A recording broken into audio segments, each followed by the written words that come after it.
Well, we want to welcome you all to the awards celebration. We've had a lot of really important speakers and meetings over these last few days. So I'm very excited to actually party a little bit and relax. And I'm so excited for Safia, for our fellow. And welcome everybody. Thank you for spending your time with us. And let me add my thanks as co-president. I think we saw those of us who were in attendance this morning when our CEO from National, Gloria Blackwell, spoke. We realized how very important our support is for our national efforts and AAUW funds. And Claudia has been, and with Betsy's support and help, Claudia has been just an amazing AAUW funds person, leader. So, and we hope she never leaves that role. But so, Safia, welcome, and we thank you for joining us, and we thank everyone who is on this call. Thank you. Thank you, Pat and Sue. And I want to say, when I'm introducing Safia, as I said, we've talked on the telephone and we've sent emails back and forth.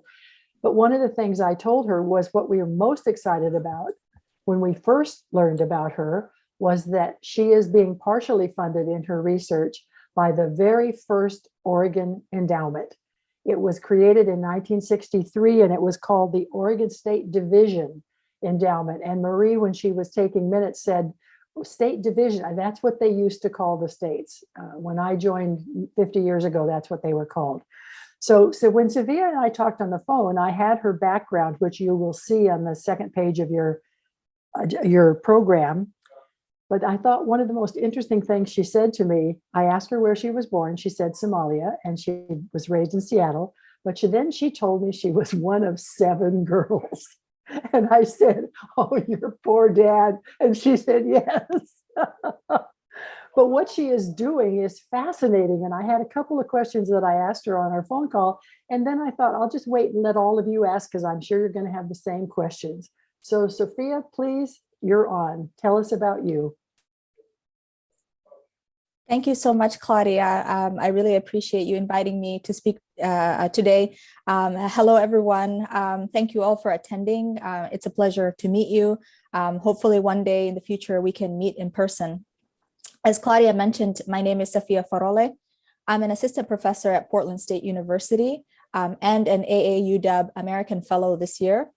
I started my position at PSU in the fall of 2020, and I work in the Hatfield School of Government in the Political Science Department. I also have a joint appointment in the Department of International and Global Studies. And Claudia was kind enough to tell me about the history of your AAUW Oregon chapter. And let me first start by saying that I'm so incredibly grateful to be a recipient of the AAUW American Fellowship. It is such an honor to be part of a long line of accomplished women. And this fellowship is not only helping me achieve my professional goals, but it has also broadened my network. And after my fellowship year ends, I'm committed to continuing to support women to succeed in academia in particular. And I'm going to come back to my plans for the future at the end of my talk. I want to first share a little bit about what I do as an assistant professor at PSU. By training, I'm a political scientist. I earned my PhD from UCLA in political science in 2019. Broadly speaking, my research interests are on democracy, local elections, political parties, and political representation in sub-Saharan Africa. And one of my research projects during my fellowship year looks at how the representation of women, or the underrepresentation of women, I should say, in directly elected positions in local elections in South Africa. So why are women underrepresented in directly elected positions in that country? And I examined this question within South Africa's ruling party, the African National Congress Party, which is the only party in that country that uses a gender quota policy. So as Americans, I think some of us may not be familiar with what gender quotas are. So I'll explain briefly if you're not familiar with it. Gender quotas are policies that require a specific amount of representation for women in a political body. Okay, So they require a specific amount of representation for women in political body. And gender quotas are used in many different countries throughout the world, even in advanced democracies, like in Scandinavia, right? And so there's usually a percentage of women that are required to be, for instance, nominated in elections. So in the case of South Africa, the ANC has a 50-50 policy. So in its proportional representation lists, half of the candidates nominated by the party have to be women. Okay. And so in South Africa, at the local level, it uses a mixed electoral system. Half of the representatives are directly elected and half are elected through proportional representation lists, right? These indirectly elected positions. And in South Africa, the quota policy is applied to the PR lists, right? These indirectly elected seats. And so my question is, how sustainable is the gender quota policy, right? Are these women migrating from the quota mandated seats to the non-quota mandated directly elected positions? Because that's what I mean by sustainability, right? How can women get elected in these societies in the absence of gender quotas? And so far, I'm finding that female candidates are well represented in the party's indirectly elected seats in the PR lists. So the ANC is doing good by its promise. Usually half of the candidate lists are women. Half of the candidates on the lists are women.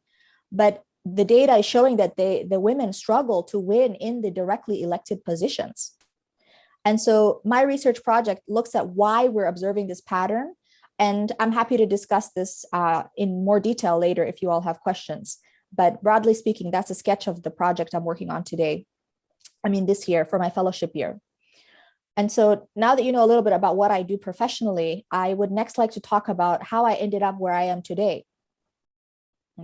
As a woman, as a first-generation college student, and an immigrant, my path was not easy, honestly, right? It starts in Somalia, where I was born. Somalia is a country in the eastern part of Africa. And in addition to myself, my parents have 6 daughters. So a total of 7 children, 7 daughters. And I don't remember much about my childhood in Somalia because a civil war occurred in that country in 1991. Right? Somalia experienced one of the most devastating civil wars in the world. It was very violent and very brutal. But my family and I were fortunate. Before the war, my father had been working as an embassy attaché in the American embassy in Mogadishu. So my dad was pretty educated. He spoke English very well, in addition to multiple other languages. And he was a liaison in the American embassy. Although my family on both my father and mother's side come from very humble beginnings, due to my dad's connections at work, we were able to migrate to the United States. Okay.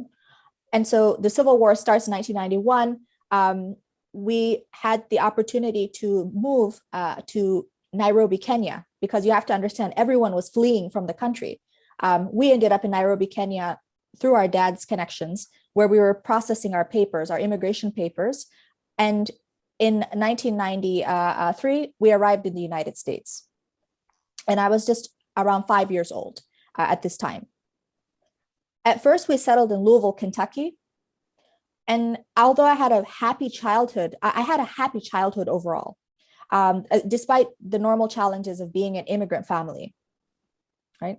You have to understand that we left behind an entire life in Somalia, right? We lost so many things. We lost relatives, friends, property, and all of that was gone in the ashes of war. But we rebuilt our lives in the United States. And my family eventually moved out west to Seattle in 1999. And Seattle is the city that I consider my home city in the United States because we've lived there the longest. I completed elementary school, middle school, high school, and my bachelor's degree in Washington State. And for my bachelor's degree, I attended the University of Washington in Seattle. As an undergraduate, I discovered my interest in social sciences. I especially wanted to understand things like why the Civil War happened in Somalia. Why was the war so bad? Why did it last so long? And so my interest in these questions naturally led me to study political science as an undergrad.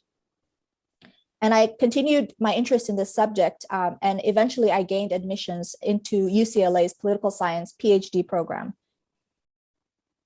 I also explored a lot of different research interests in my PhD program, and I eventually focused on studying South Africa.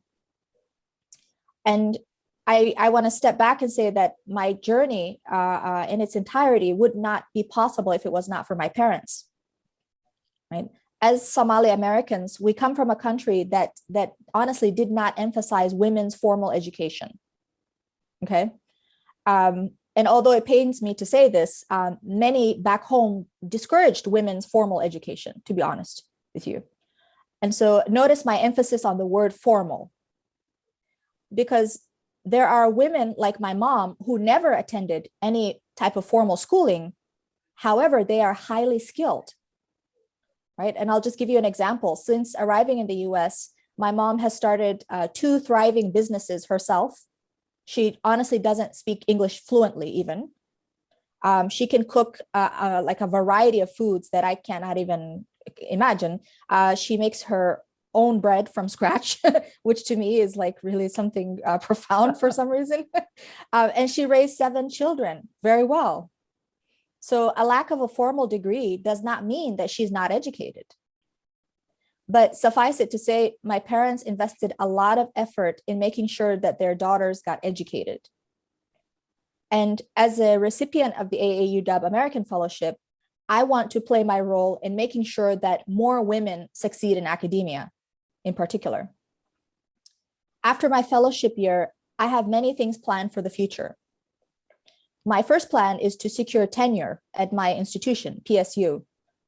Women, as some of you may know, are highly underrepresented in academia, right? They tend to hold fewer tenured positions compared to men, right? And so my AAUW fellowship will directly assist me to achieve tenure, because I have been able to publish several research articles so far just this year alone. And it has helped me even prepare articles to publish for the future. And so my goal is to continue to mentor female students at every stage of the academic pipeline, from undergrads to PhD students to new professors. So far, I've mentored many female students of color in particular, since I was a grad student, even at UCLA. Many of them are first-generation students just like myself. And academia is not an easy place for women and underrepresented groups to navigate. And so I plan to use my experience and my position as an AAUW fellow to advance the careers of women in academia. And so I thank you so much for the time you've given me today. It's been such an honor, and I look forward to answering your questions. Safia, I'd like you to speak for just a minute on how you found the AAUW Fellowship, because that was interesting. Thank you, Claudia. So I had mentioned to Claudia over our phone conversation, when I was a PhD student, I used to see the AAUW fellowship ads. And at the time, I didn't there wasn't one that was specifically would fit me. And so I always made a mental note. I said to myself, you know what, I need to apply to this in the future, because I saw that there was a postdoctoral fellowships available. And so I always knew that I would just make a mental note and say, one day I'm going to apply to it. And so in my first year on the tenure track, last year, I applied in the fall, and thankfully I received the fellowship in the spring. But I've been aware of this organization for a long time. And so I'm just thankful that I got the opportunity to apply.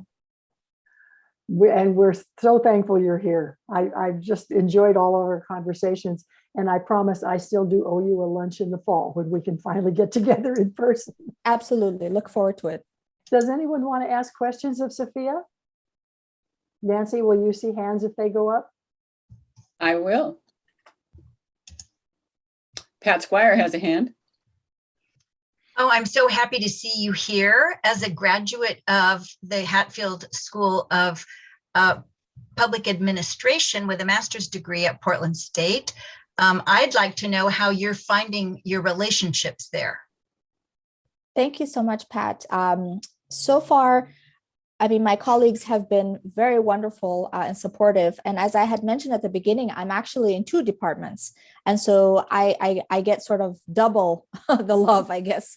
And I'll be honest, the pandemic has made it challenging, especially my first year on the tenure track. Nobody was on campus, right? Nobody was allowed to even be, on the campus. And so everything was virtual. So honestly, I really made an effort to take the initiative and to reach out and to make connections to faculty members in my department, both departments, as well as around the university. So I would always attend events that were intended for new faculty, as well as just keeping up with developments around the campus.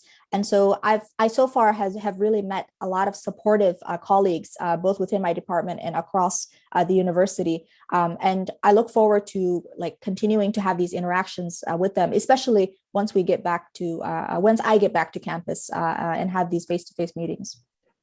Great. I'm happy to hear that. Thank you. Thank you. I'm going to look at a question that was on chat that Kathleen Mace put up. She wanted to know how much a fellowship is. And I have to say that in every case, the AAUW National Organization has over $100 million in fellowships that are endowed, fully funded, and stipend producing. And there are IRS rules on how much you can take out a year. They choose to take 5 to 6% every year. That's within the IRS rules. So Safia is actually being funded this year on at least 3 fellowships, because each one is a portion of what she needs, and they want to make it worth her while to get them. So we have 3. Fortunately, the panels that choose these often choose endowments from the same area. So for example, our Oregon one is often combined with one for Cappy Eaton, our member who died, who was in Eugene, or it's combined with one of the Portland endowments. They try to keep them together geographically with the fellow who is in that position. So I think they're very good about that. I've been pleased with what they're doing. Other questions? Pat Lehman? Hi, thank you, Safia. This has been really interesting and enlightening. And my question is sort of a tangent. It doesn't have anything to do with what you are doing, I'm sorry to say, but you've been really interesting to listen to. I live on the North Oregon coast, and sometimes back in the days when we just flew here and there, some of our flights would originate in Seattle, and we would drive up and stay overnight near the airport. And we noticed, because we love different kinds of food, that there were a lot of Somali restaurants, a lot of Somali people in that area. And I've always wondered why. Was there a particular reason? Maybe you can explain that. The food was delicious, by the way. Excellent question. Thank you, Pat, for that. So this is a really great observation, because you're right. Seattle is sort of one of the largest immigration hubs for Somalis, destinations for Somali immigrants. And the first one being Minnesota, right? Minnesota has a huge Somali community, and I believe it's followed by San Diego, if I'm not mistaken, San Diego, and then Seattle and Ohio as well. And so honestly, sometimes there's not really a rhyme or rhythm to why certain immigrant communities cluster in certain cities or areas. But I will say that for my family in particular, we moved out west just because we felt like there were more opportunities with regard to education, right? More support for education, and Washington State as a whole. But for other Somalis, a lot of it also has to do with whether the person has family members already there. So typically that's the big draw for them. But in terms of if there's anything like unique or about Seattle, other than the fact that it's a big city, I don't think there's like that type of connection there. But yeah, it is an interesting question to ask, because I had mentioned that Minneapolis is a huge destination for Somalis as well. And that's also very puzzling, right? It's in the Midwest. It's very cold in the winters. what is there that drew or attracted them to that city. It may have something to do with like maybe the jobs that were there, particular jobs that were fitting for immigrants. But in the case of Seattle, that's also very puzzling. Yeah. Thank you. Other questions? Monica's got a question. Monica, Where'd she- are you muted, Monica? Oops, thank you. So I wonder if you were able to travel in person or via Zoom to meet with these women in South Africa who are the subject of your studies, and if you and or they have any kind of preliminary working theories about the reason for the underrepresentation. Yes. Thank you so much, Monica, for asking this question. It's actually funny because this research really has roots in my travels to South Africa during my PhD. So I had interviews with many different women, in particular in Western Cape province, where I discussed and talked about their experience within political parties and in politics, right? How they got started, what are the challenges that they face, how much support do they get from their parties, what type of ambitions do they have for the future? So a lot of these interviews, this project was inspired by those interviews that I did back then. Honestly, since the pandemic hit, I've been trying to really keep it safe and not traveling too much. And so I look forward though to going back and like continuing other projects that I'm working on related to South Africa once the pandemic, subsides much more. You had mentioned sort of what are the working theories. I actually have a working paper on this topic, and I find that there are several theories, right, to explain women's underrepresentation. There's one that's called the sacrificial lamb theory, right? It's quote unquote sacrificial lamb. It's the idea that political parties will intentionally nominate women to districts that are uncompetitive, right? That makes it difficult for them to win. There's also the leaky pipeline hypothesis, right? The idea that there's not a sufficient supply of women in certain political offices that make it harder for them to achieve or advance into other forms of political office. And so I test both of these hypotheses. And what I find is that, first of all, the ANC, the ruling party, is not systematically assigning women to uncompetitive districts or to competitive districts, right? So they're not putting women in places where it's harder for them to win. In fact, the opposite is what I observed. They put them in safer districts, which is really interesting. In these directly elected elections, they put them in safer districts. I do find evidence, though, in favor of the leaky pipeline hypothesis, right? Women that served in the PR list quota mandated positions are less likely to win elections in the directly elected positions. Right, so there's a leaky pipeline. There's not as much contagion between the quota mandated positions and their ability to win in the future these directly elected positions. So that's what I'm finding evidence in support of. Why would they be less likely to win? Less likely to win in the directly elected seats? Yeah, why? That's a great question. Well, I have a theory also in the paper that I developed, and this theory says that the electoral rules, the ways in which women get elected to office, they sort of generate different incentives, right? So I'm looking at indirectly elected and directly elected positions at the local government level. And I argue that it is probably more advantageous for women if they want to advance to higher subnational office, like a mayoralship, that they sort of cultivate connections with their party and that they serve the party well. Locally. And so the best way to do that is to serve as a PR counselor, right? Not as a ward counselor, which is the directly elected seat. And so I find this in the data. I find that men are more likely to have served as ward counselors before becoming mayor than women, right? Women were more likely to have served as PR counselors. And so I generate theory from this to explain why we're noticing this gap. And so I think this explains why women tend to be underrepresented in the directly elected positions, because it's just not as useful if you want to advance to higher political position, at least in the context of South Africa. Thank you. I hope that explains. Sue, do you have a question? Yes, Sophia, I'm just curious. You have six sisters, correct? Yes. Have any of them followed in a similar career path? Thank you, Sue. Excellent question as well. So as I had mentioned, my parents emphasized education for all of us. And two of my other sisters, actually three of them, it's four of them have bachelor's degrees. Right? Four of them have bachelor's degrees at least, right? One has her master's degree in social work.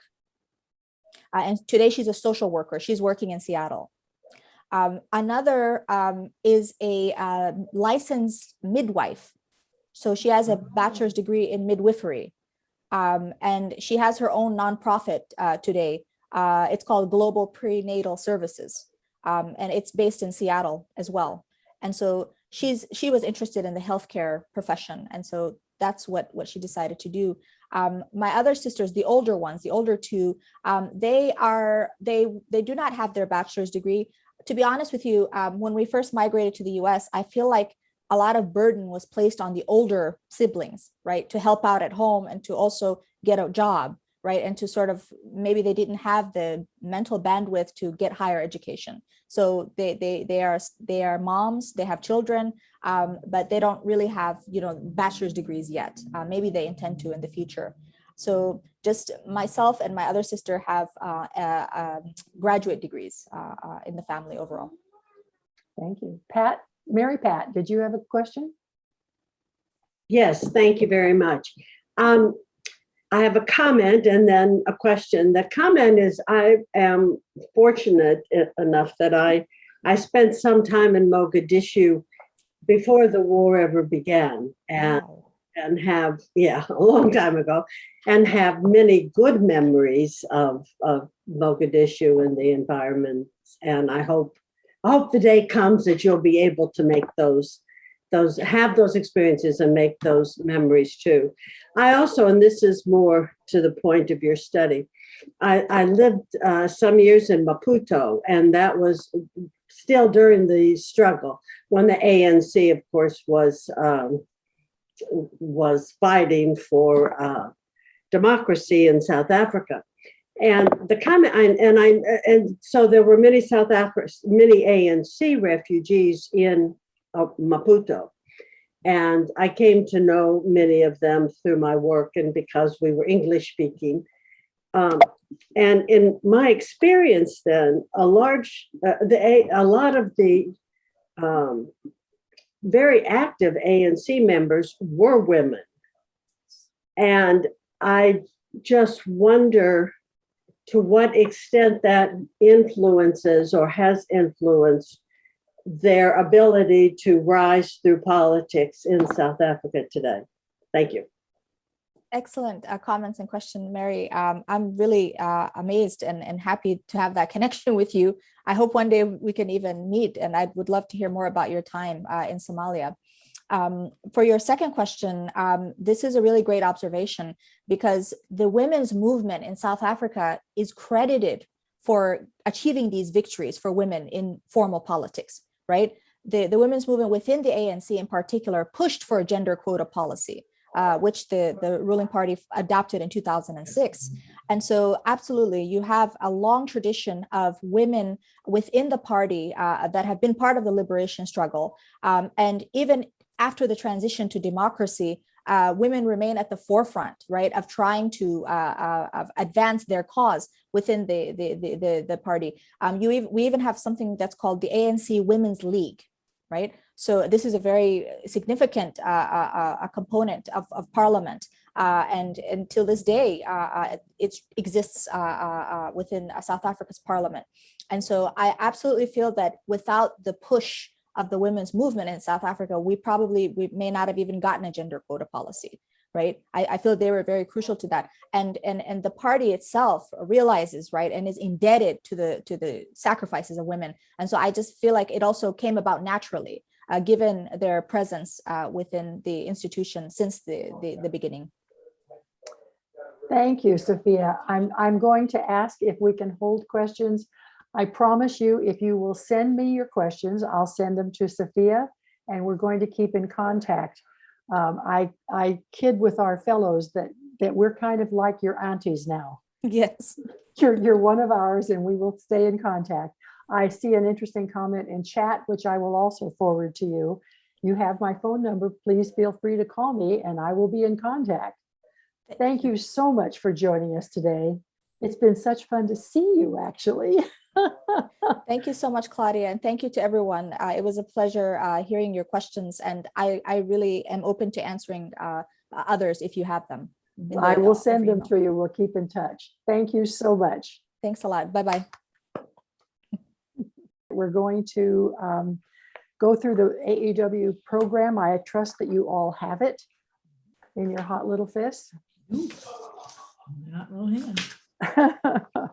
And on page 2, you will see the top. If you tell me what page you're on, I Page- can make it. It's actually page 3. Okay. We're going to look at the top 10 branches. And I believe I mentioned in the resolution this morning, the courtesy resolution, that our $89,000 donation to AAUW funds last year was more than we had ever given before as a total for the state. It's actually 17,000 more than last year. So although there have been problems with the pandemic and people not meeting in person, branches have done a wonderful job of collecting donations from their members and getting them into the national. You can see on that chart which branches were in the top 10 in each category. The category on the left is total contributions, and this is for the fiscal year January 1 to December 31st of 2021. On the right are the branches that gave the largest per capita donations. That comes from figures that the state membership VP, Jenny Didium, gives me as of your membership totals as of about the 1st of February.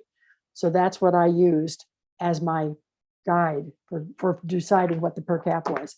All of those branches that are listed will receive certificates in the next few days. There's a rumor that it's going to snow on Monday, so I plan to be home sending out certificates. And if you'll drop down one from there, Nancy, please. The next section is the named gift honorees from last year. And you can see who's listed there. Nancy Brown actually was one of those. And then if you can go to page 5, I believe it is. I'm shuffling pages like mad here. Actually, it's page 8. Page 8. Thank you, Nancy. On page 8 are the branch named gift honorees. And as the heading says, branches are entitled to a named gift honoree for every $500 contributed by the branch and its members, minus any individual major donations of $1,000 or more. This is because there are a couple of branches, probably 3 or 4 now in the state, that have major donors in their membership. And several years ago, the feeling at the state board was that it wasn't quite fair for a branch that had none of those to try to compete dollar for dollar with a branch that had 2 or 3 major donors. Branches are entitled to as many branch named honorees as their donations lead them to, but many of them choose fewer than that. If a branch, for example, is entitled to 6 donations or 6 honorees, they may only choose 2. Part of that is they feel it makes the award more valuable somehow. And also that they don't want to go through all of their members in one year and then have no one to nominate the next year, no one to honor the next year. Yeah. So all of these branches have received their certificates, one for each of their named gift honorees. Next is Ginny is going to talk about membership awards. Ginny Didium. You know, when you're talking to all of you, but you're talking to yourself, you want to see, am I actually talking? I have no idea what that is. And as Trish went off script this morning, I'm going to go off script too. As you know, this is my last session as membership VP, and congratulations to Catherine Lutz. I'm sure you will enjoy it. I want to thank all of the membership VPs and finance VPs that have worked with me, working with the MSD. I looked at the MSD probably every single day. And there's nothing that makes my ego feel better than when people ask me questions and I actually know the answer, because I feel so smart. And no one asked a question that someone else didn't ask also. And so I filed away a whole list of things for 5 years. And so thank you to everyone. We moved all the branches onto the MSD, so everyone was paying online rather than sending in, mailing in their dues to me, or as Margaret Drummond talked about, using NCR paper and making 3 copies, and who knows where that went to. Last year, I did the NOMIs, and Pat Lehman thought that was very funny. But I don't have a gnome. It's kind of yucky weather out today. So I brought my shark. And now this is really great because when people are really bugging me, I put on my shark and I say, talk to the shark. So at any rate, I know, Nancy, you want a shark? it's kind of flippant. So my terms on membership were not what I expected. I wanted to be coming out and visiting the branches. I wanted to cheer you on, and COVID happened and I wasn't traveling. You didn't want me there. And it wasn't quite what I expected. So between a year ago, the membership dropped significantly from the year before. But this year we've come back with a roar. We've managed to have an 86.4% retention rate. That means that 86.4% of those people renewed for this year. And I'm seeing a note from Mary Pat here. I just as a side note, last year, I mentioned that she had not joined all the branches in her district as Susan Walke had. And within about 24 hours, Mary Pat took care of that. So thank you, Mary Pat. Going ahead, we retained members. We added 90 new members, 90 new memberships, I need to say, because AAUW National just counts members new to AAUW. But I count members that decide to join another branch. And we have lots of dual members. There are 46 dual memberships in our state, and we have 20 members that are from out of state. There are 8 branches that increased their membership this year.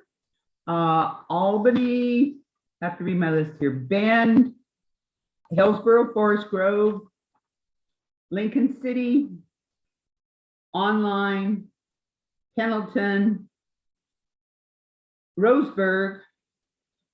Is it Roseburg?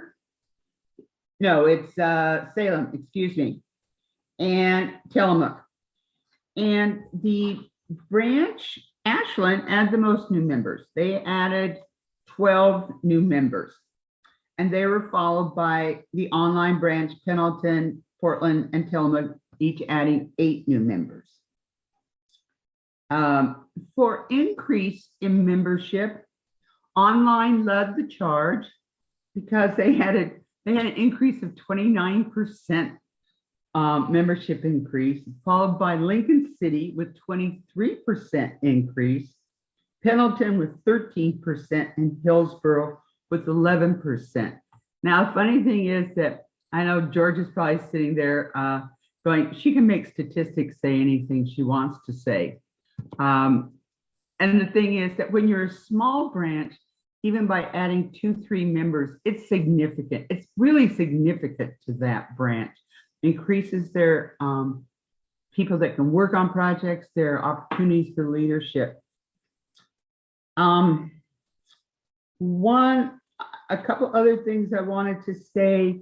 It has been an honor serving on the board. I would suggest that anyone who you get asked to serve on the board in a position, take it. I think I'm busy and I don't do half the things the other people do. I feel like I'm really lazy. So this will be my last time. That's what I have. On a side note, I have no statistics or anything else. The community hub came in the middle of February. I no longer can see anything.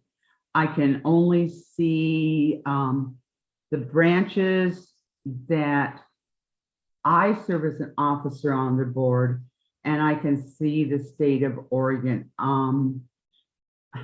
So I lost all statistics. So if the numbers aren't right, I'm sorry. What's funny is National did send out a listing showing a number of members that we have. I go, oh, great, my number agrees, except some branches have more members and some have less, but I don't know about that. So thank you to everyone, and it's been great. Back to you, Claudia.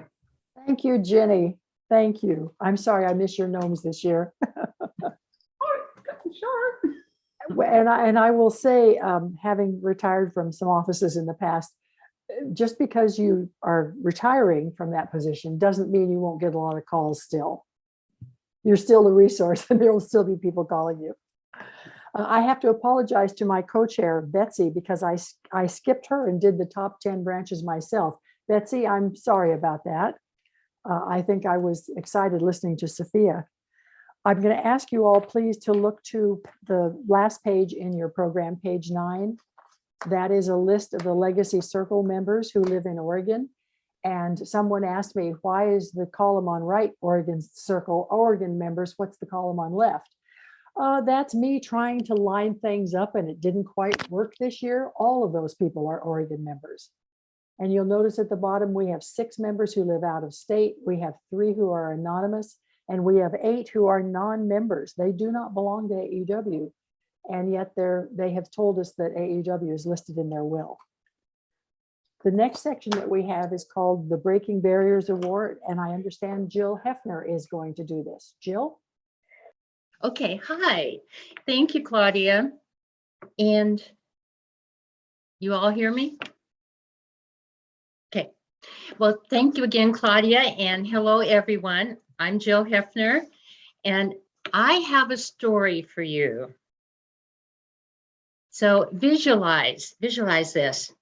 My sister-in-law is riding her bicycle along the bike path near the Snake River in Clarkston, Washington. And there is a man on the bicycle in front of her and a woman on her bike in front of the man. Okay, they come to a split in the road. The woman in the front turns left. The man yells, "Hey, you're going the wrong way." And she yells back, "No, I'm just going a different way." When I heard that story, it's not the wrong way, it's a different way. I thought, wow, that is what the Breaking Barriers Achievement Award is all about. And so I'm very pleased to be serving on that committee. I serve with Debbie Watts from Lakeview, Linda O'Hara, Yamhill County, and our marvelous leader, Marty Stevens from the Gresham area. So today, Deb is going to tell us about what the award is really about. Linda will introduce our honoree who will speak. And after the honoree speaks, and I love saying this part, we're going to give O'Hara the last word. So without further ado, coming to you straight from Lakeview is Debbie Watts. Thank you. Thank you so much, Jill. And hopefully people can hear. I know it's hard to know if I'm actually being heard here. But as AAUW of Oregon is planning to do next year, This year has been a return to the live award shows in the field of entertainment. During the recent Critics' Choice Awards, actress Halle Berry received the See Her Awards. In part of her speech, she had these inspiring words: "I am so grateful to be standing and living in this moment where women are standing up and we are telling our own stories. And we will tell stories that don't fit preconceived notions." This reminded me of what our AAUW of Oregon Breaking Barriers Achievement Award is all about. This annual award recognizes Oregon women or Oregon organizations and institutions who we believe to have a valuable impact on women and girls, particularly in the areas of equity and education. These nominees often find themselves competing against the guys, like director Jane Campion had to do to win her latest Academy Award. As I was reviewing the definition of our award, another famous quote by actress dancer Ginger Rogers came to mind. "I did everything that Fred Astaire did, only I did it backwards and in heels." Our 2022 AAUW of Oregon Breaking Barriers recipient definitely falls in the same category as these confident, powerful, award-winning women. And thank you. I'll turn it over to Linda. Thank you, Deb. The Breaking Barriers Achievement Award winner for this year found not only her home when she moved to Portland in the 1990s, but a place to connect with people every day who cared about and wanted to support financial security for women. But this could be AAUW, right? You know, financial security, caring about women could be AAUW. But for Lisa, that place is Oregon Tradeswomen, where she is the development director. Her passion, being a lifelong feminist and mother of daughters, has made her role at Oregon Tradeswomen a dream come true. She should be the one to tell you more. So on behalf of the Breaking Barriers Achievement Award Selection Committee, it is a pleasure to introduce this year's winner, Lisa Palermo. Hi, everybody. Thank you so much. I want to thank you, Linda and Deb, and especially Jill for that, not going in the wrong direction, but in a different direction. I'm gonna steal that and use that in the future. Thank you. I want to thank everybody on this call today and all the membership of AAUW. And I apologize, I'm actually a little teary. I don't really feel like the spotlight belongs on me, but I'm going to try and deal with it.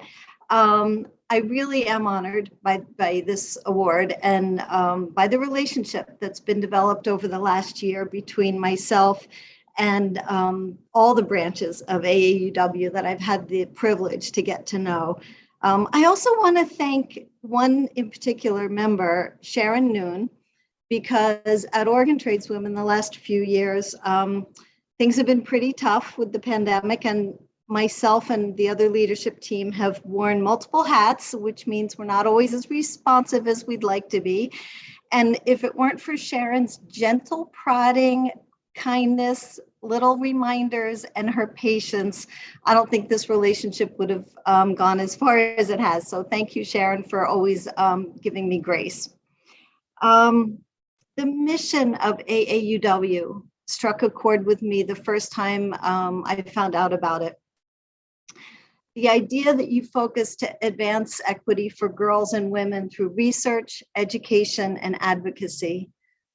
Well, Oregon Tradeswomen uses the same tools of education and advocacy to reach the same goals, which is financial independence, security, and pride of accomplishment for the women that we serve. The only thing is that, like Jill said earlier, we do it in a slightly different way. Why am I such a fierce advocate for this work? Well, it's very simple. If you strengthen women, you strengthen the whole community. And I know all of you know that. I've heard that from all of you. But as a mom of two girls who came of age when Ms. Magazine was first introduced, I've seen a lot of progress. But I've also seen there's a lot of places in this world where women are still treated like second-class citizens and told we don't belong. Well, the construction industry is one of those places that really exemplifies that dichotomy. The idea that for most women, they walk onto a job at a construction site and they are very much made to feel unwelcome. But if they can stick it out, it's the kind of career where they can take care of their families, take care of their parents if that's needed, have financial security, good wages, and most of the time, really good benefits along the way. So what I wanted to do today was thank you for honoring me, but it's really not about me. It's about the women who walk onto those sites every day and face those challenges. And I'm hoping I'm going to be able to do this technologically, but I'd like to share my screen and let you hear directly from one of those women how this program and both our education and our advocacy has helped her succeed. So the reason I wanted to play that video is there's a young woman named Leslie Cotton, and some of you have heard this story before, but Leslie is a graduate of our program. And she was recently invited to speak at a town hall in Washington, D.C. for the U.S. Secretary of Labor, Marty Walsh, and Secretary of Transportation, Pete Buttigieg, when they announced a historic agreement to work together to build infrastructure and workforce. And they invited our graduate, Leslie, to come, and she was the first speaker at this town hall. Well, what Leslie told them and all of the rest of other people listening was that she grew up in a really small town in Oregon, and her dad was raising her disabled brother and herself by himself. And the dad would commute all the way into Portland for a job to work nights so he could be there in the days to take care of his kids. Well, for her, the only job options in that town were to work at the local school or the local grocery store. And when the dad had a car accident and couldn't commute anymore, all of a sudden they lost their home and they had to move into a friend's basement. Well, at 70, the dad had a health problem, and it was up to Leslie to take care of the brother and the dad. Luckily, she found Oregon Tradeswomen, and she's now a third-year plumbing apprentice and making really good wages and taking care of her father and her brother, and able to look to the future with the security that she knows that she's going to have healthcare and benefits. The reason that she was invited to that specific town hall was that Leslie's the woman I've told some of you about who found a noose on her job site. Two other women of color and herself walked into that one morning. Well, Leslie could have become a victim and could have quit and could have lost the opportunity for a strong future. But instead, she reached out to Oregon Tradeswomen. And with our support, there's a whole new movement here in Oregon called Safe from Hate that has grown up in the construction industry. And Leslie and Oregon Tradeswomen and about 80 local employers are all working to change the culture of the industry. So instead of walking away from a great opportunity, Leslie said, no, I'm going to fight. And we fought with her. So I really wanted to just share that story. And I wish it had been her words, not mine. But the fight for women's strength comes in many, many forms. And all of you have had your own fight through your careers. And I've heard some of your stories. But I want to thank you so much for giving me the opportunity to connect with all of you and show you that this other pathway that Leslie and a lot of other women take is just as important to our communities and to families to help them thrive. So, okay. Sorry, I have to regroup for a second.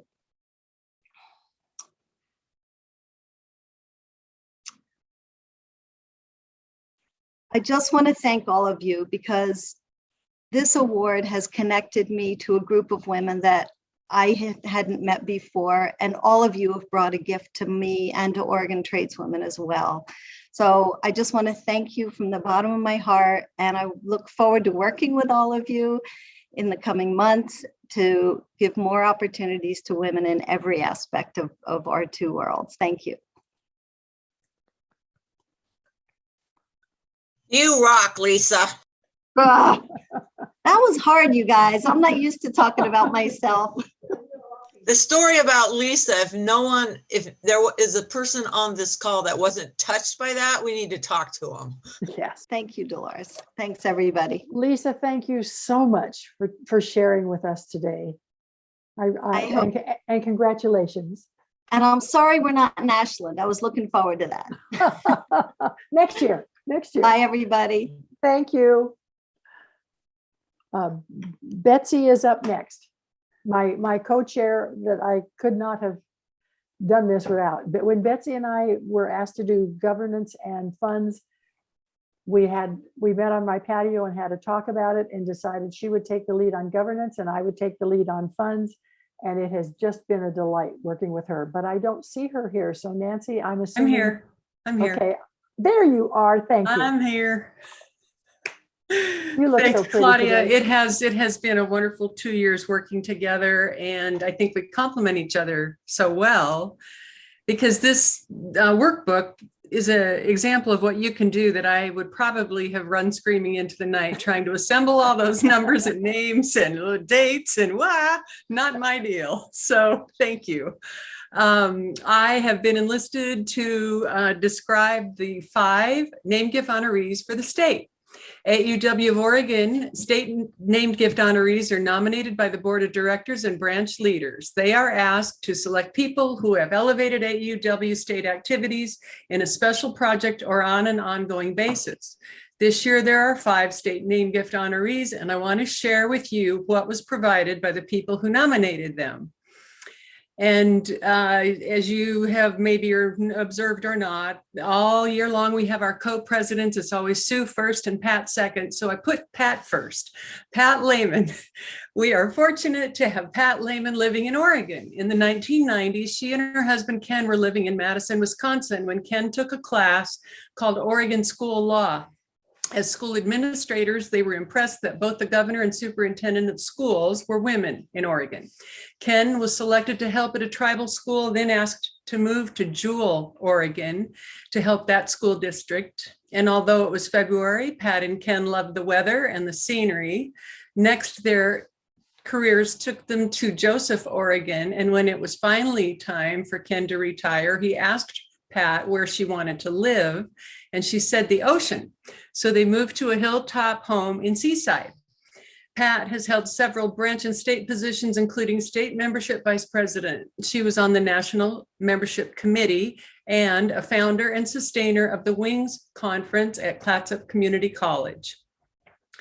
Every state president has a claim to fame during their term, and as COVID co-president, Pat has joined many of the branches on their Zoom meetings, in addition to all of the state meetings, and she sees that as a benefit of the COVID shutdown.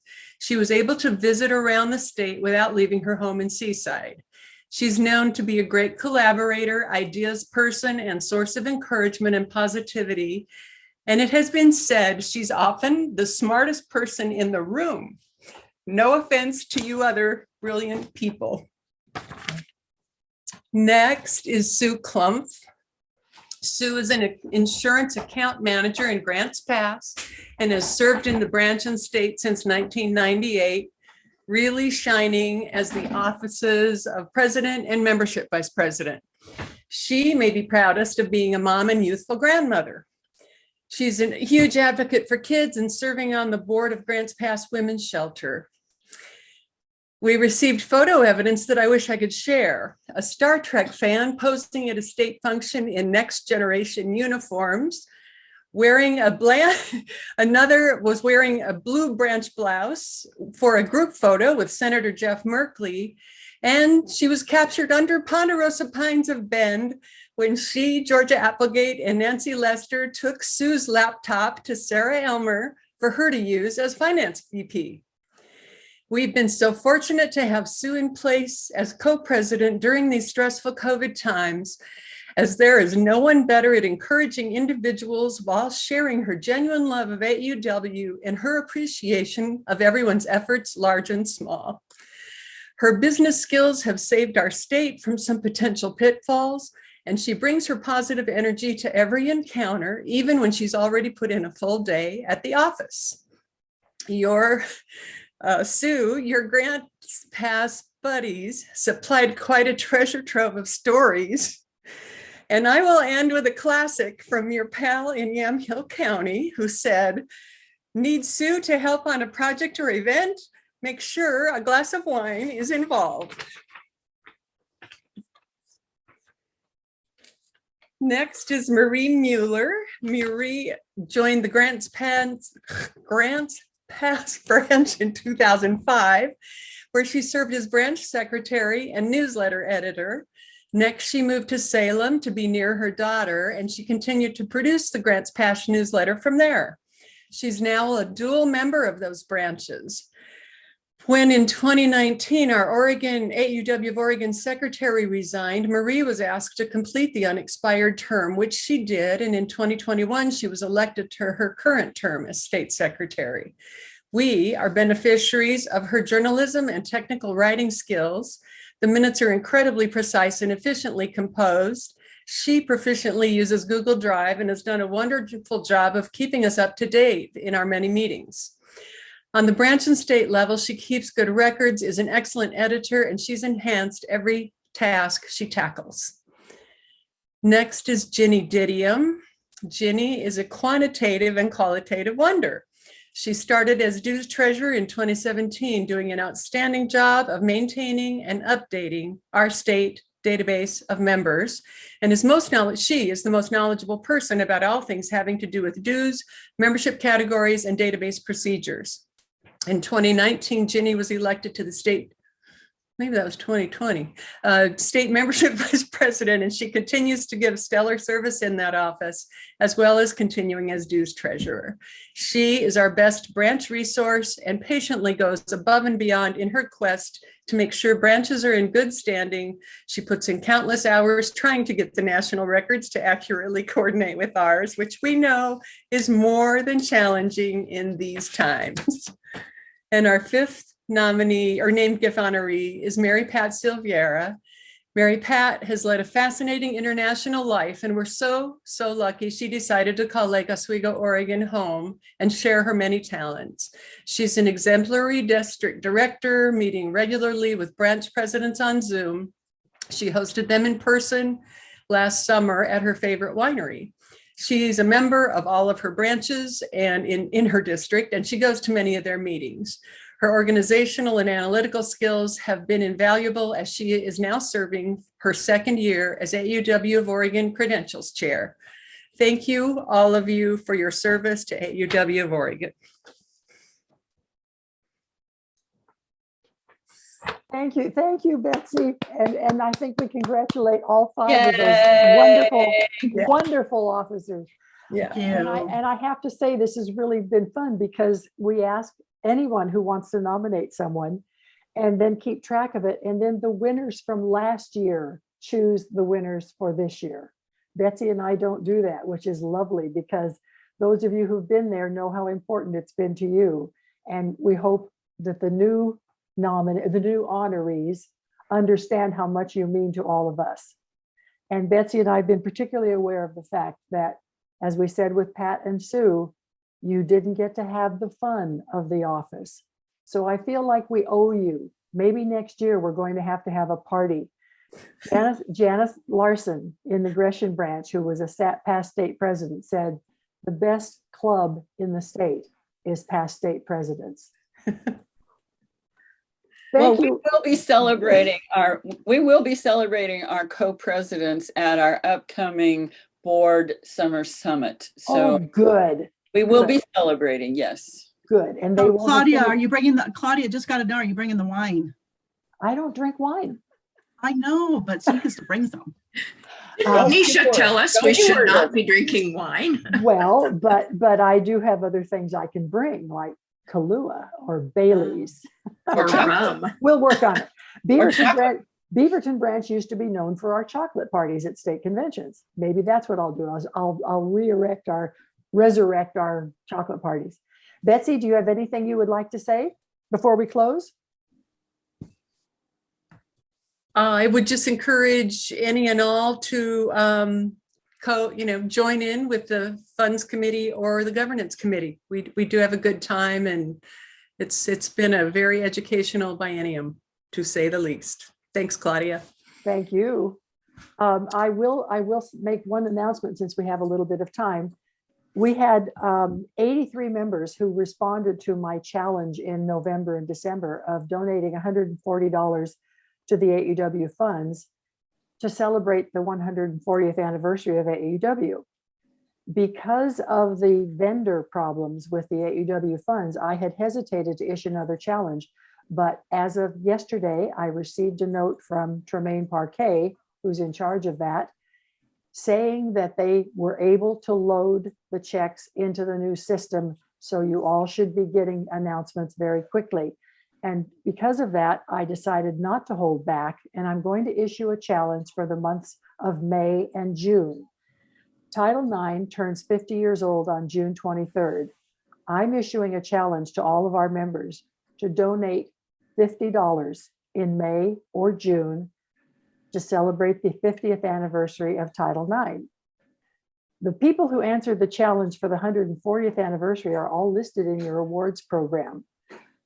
I think with this one, because it won't be during the school year when we usually meet, I will make a list of everyone who donates $50 and we'll send it out separately to all of the branches and the branch presidents and the board members, the state board members. So that's my challenge. That's the new one. Is that to greatest needs? All to greatest needs. 9110, right on. 9110. Okay. Yes. Agreed, Betsy? We're still cozy until July 1st. How do we do this, Claudia? Do we send you a check? Do we send them a check? Do we do it online? How do we do this? I'm going to suggest that you have your branch funds chair send it in if you have one, that you send it in yourself if you have one. I would suggest right now that you do not do it online.